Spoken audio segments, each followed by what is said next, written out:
అందిస్తారు. గత కొద్ది రోజుల నుంచి కూడా మోందా తుఫాను ప్రభావంతో ఇప్పటికే కూడా రాష్ట్ర వ్యాప్తంగా చాలా జిల్లాల్లో కూడా పెద్ద ఎత్తున భారీ వర్షాలు కురిశాయి. లోతట్టు ప్రాంతాలన్నీ కూడా అంటే పెద్ద ఎత్తున వరద నీరు చేరి చాలా రకాలుగా ఇబ్బందులు పడ్డారు. మరి మరోసారి మరో తుఫాను సముద్రంలో ఏర్పడబోతోంది. అయితే దీనికి సంబంధించి ఇప్పటికే కూడా జిల్లా యంత్రాంగాలు ఆయా జిల్లాలకు సంబంధించి అంటే కొన్ని రాయలసీమ జిల్లాలకు సంబంధించి కావచ్చు, అదేవిధంగానే మిగిలిన ప్రాంతాల్లో ఆ రకంగా పెద్ద ఎత్తున భారీ వర్షాలు కురిసే అవకాశం ఉన్న నేపథ్యంలో రాష్ట్ర ప్రభుత్వం ఇచ్చినటువంటి ఆదేశాల ప్రకారం ఆయా జిల్లా కలెక్టర్లంతా కూడా అప్రమత్తం అవ్వడం జరిగింది. సో మొత్తం మీద తిరుపతి జిల్లాలో కూడా మనం చూడొచ్చు, గతంలో కురిసినటువంటి మోందా తుఫాను ప్రభావంతో సత్యవేడు నియోజకవర్గంలో ఒక రాయల చెరువు తెగి కూడా మొత్తం ఊర్లన్నింటినీ కూడా కబలించేసిన పరిస్థితి.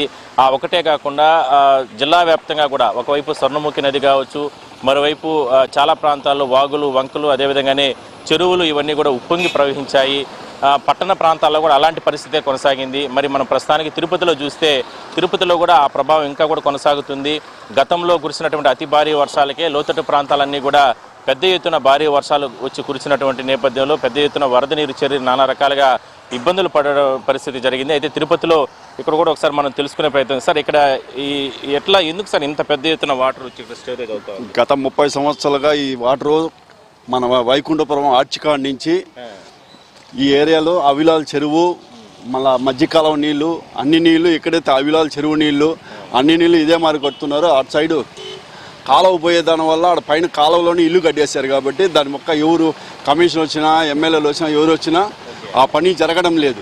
అందుకే ఆ నీళ్ళన్నీ ఇట్లా ఫోర్స్లో 30 సంవత్సరాలుగా ఇదే జరుగుతుంది. 30 సంవత్సరాలుగా మేము ఇదే మాతో అలవాటు అయిపోయింది. ఈ రోజుకి ఇప్పటికి 30 సంవత్సరాలు కానీ ఇప్పుడు కాలువ పని స్టార్ట్ చేశారు.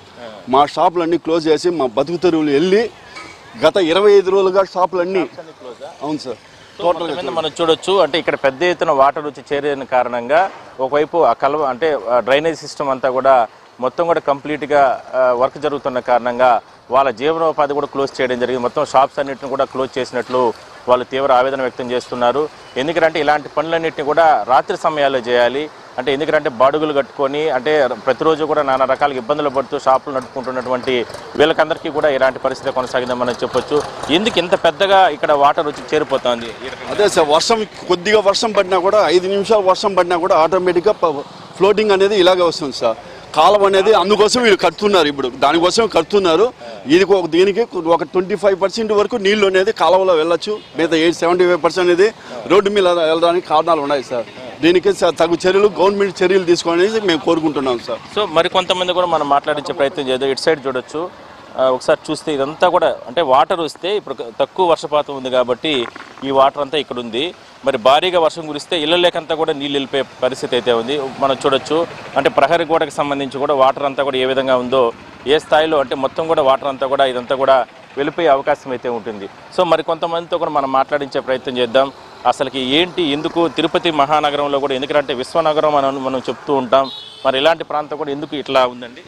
ఈ అవిలాలు అయితే చాలా ఇబ్బంది అవుతుంది సార్. ఇది కానీ ఇది అయితే దగ్గర ఒక టూ మంత్స్ నుంచి చాలా ప్రాబ్లంగా ఉంది, చాలా ప్రాబ్లంగా వస్తుంది సార్.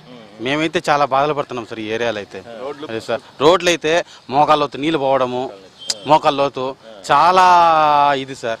ఇది కానీ మన తర్వాత చాలా తిరుపతిలో అయితే మోకాళ్ళలోతు నీళ్ళు పోవడము, ఆడంటే ఆడ తగులుకోవడము, బండ్ల కిందకి నీళ్ళు పోవడము. ఇది విత్ ఇన్ 2 మంత్స్ అయింది. ఇది వర్క్ 2 మంత్స్ అయింది. వినాయక చవితి ఇక్కడ ఆల్రెడీ వినాయక చవితి బొమ్మ పెట్టాడు. అప్పటి నుంచి 2 మంత్స్ పైన అయింది. ఇక్కడ వేరే అమ్మవారిని పెట్టినప్పుడు ఒక తర్వాత అమ్మవారిని కానీ పెట్టారు. చాలా ఇబ్బంది పడినారు ప్రజలైతే. ఇక్కడైతే చాలా ఇబ్బంది పడినారు. కేశవాయనగుంట కానీ తర్వాత అవిలాలు కానీ చాలా ఇబ్బందులు పడుతున్నాం సార్. ఓకే, సో మొత్తం మీద అంటే వీళ్ళు ఒకటే తిరుపతి లాంటి ప్రాంతంలో కూడా ఈ డ్రైనేజీ వ్యవస్థ మనం చూడొచ్చు. అంటే ఇక్కడ స్థానికంగా ఉన్నటువంటి వాళ్ళందరూ కూడా ఏ రకంగా ఇబ్బందులు పడుతున్నారో మనం చూడొచ్చు. అంటే ఒక్కసారిగా ఈ కాలువలన్నీ కూడా నిండిపోయి ఒకసారిగా ఇళ్ళకి కూడా నీళ్ళు వెళ్ళిపోయే పరిస్థితి మనం చూస్తా ఉన్నాం.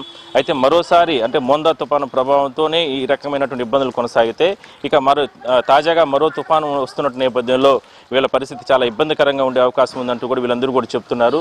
సో మొత్తం మీద తిరుపతి జిల్లాకు సంబంధించి ఇప్పటికే కలెక్టర్ ఇచ్చినటువంటి ఆదేశాల ప్రకారం కొన్ని ప్రాంతాల్లో సహాయ చర్యలు గతంలోనే కొనసాగించారు. మరోసారి కూడా అప్రమత్తం అవడం జరిగింది. అయినప్పటికీ కూడా ఇప్పటికే వాతావరణంలో రకరకాల మార్పులు కొనసాగుతుంది. ఇవాళ ఉదయం నుంచి కూడా తెల్లవారుజాము నుంచి కూడా పెద్ద ఎత్తున కొన్ని ప్రాంతాల్లో భారీ వర్షాలు స్టార్ట్ అవడం జరిగింది. ఇవాళ సాయంత్రం నుంచి కూడా పెద్ద ఎత్తున భారీ వర్షాలు కురిస్తే ఈ ప్రాంతాలన్నింటి కూడా చాలా ఇబ్బందులు ఉండే అవకాశం ఉన్న నేపథ్యంలో సహాయ చర్యల కోసం వీళ్ళందరూ కూడా ఎదురు చూస్తున్నారు. సో చూద్దాం మరి ఈ ఎఫెక్ట్ అనేది, తుఫాన్ ఎఫెక్ట్ అనేది ఏ విధంగా ఉండబోతుంది, ప్రభుత్వ యంత్రాంగం ఎటువంటి సహాయ చర్యలు కొనసాగిస్తారు.